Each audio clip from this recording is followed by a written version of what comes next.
Kita berdoa.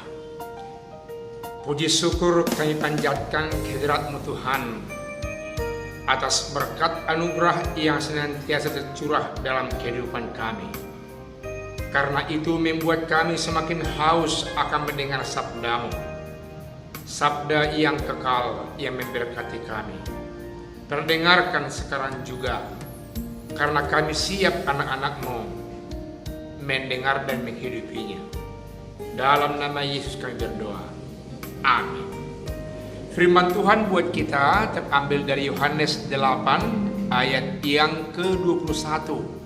Dikatakan firman Tuhan, maka Yesus berkata pula kepada orang banyak, Aku akan pergi dan kamu akan mencari aku, tetapi kamu akan mati dalam dosamu.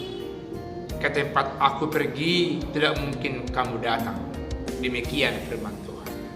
Saudaraku yang kekasih, ini Yohanes memperlihatkan betapa kudus, suci, dan berbedanya antara Yesus dengan umat manusia.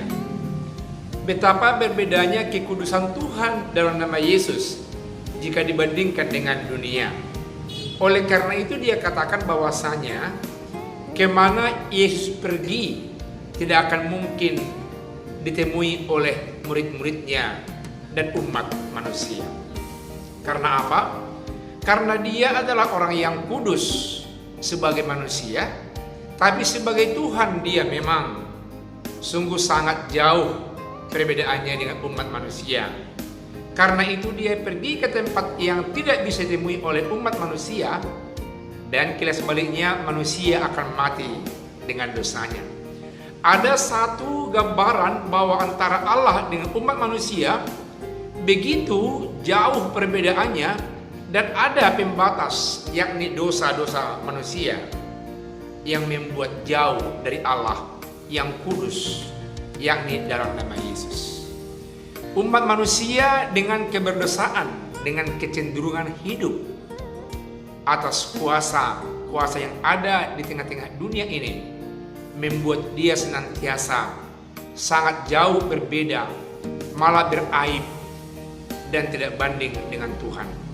Karena itu dia makin jauh dan makin jauh dan makin jauh, dan Tuhan Yesus sendiri akan pergi ke tempatnya, tempat yang jauh yang tidak bisa dipahami oleh umat manusia. Demikian Yohanes sebagai Injil yang menekankan tentang keilahian Yesus, menggambarkan bagaimana umat manusia berbeda dari Tuhan Yesus. Walaupun di sisi lain ada juga Injil yang menggambarkan begitu dekatnya Allah dalam nama Yesus dengan dunia ini. Dia sebagai manusia yang dekat dengan manusia yang menderita, yang miskin, yang sangat teraniaya di tengah-tengah dunia ini. Misalnya kepada orang miskin fisik, miskin materi, miskin tenaga, kepada anak-anak, kepada perempuan, kepada yang sakit. Saudaraku yang kekasih, yang mana yang benar? Dua-dua benar. Karena Injil sama-sama memberikan kontribusi pemahaman dan pandangannya terkait dengan Yesus Kristus sendiri. Yang mau sampaikan firman Tuhan kepada kita pada kesempatan ini adalah bahwasanya Yesus Kristus yang kudus itu, yang sulit dijangkau oleh umat manusia, ditekankan agar umat manusia hidup dalam kekudusan itu, mengangkat dia keterjebakan atas lumpur dosa, keluar dan disucikan oleh Yesus Kristus sendiri. Dikatakan firman Tuhan, tetapi kamu akan mati dalam dosamu. Ke tempat aku pergi tidak mungkin kamu datang.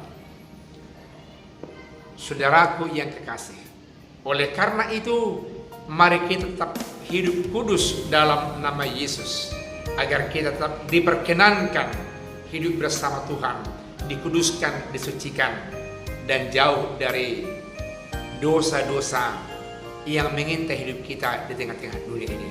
Firman Tuhan ini senantiasa menggugah iman percaya kita, menguduskan kehidupan kita, agar kita nyata sebagai anak Allah dalam nama Yesus. Amin. Kita berdoa. Terima kasih Allah dalam nama Yesus yang menguduskan kami, yang mensucikan kami hingga kami berbeda dengan dunia ini sekalipun kami tinggal di dunia ini. Terima kasih dengan kuat kuasa-Mu yang menguduskan kami. Amin.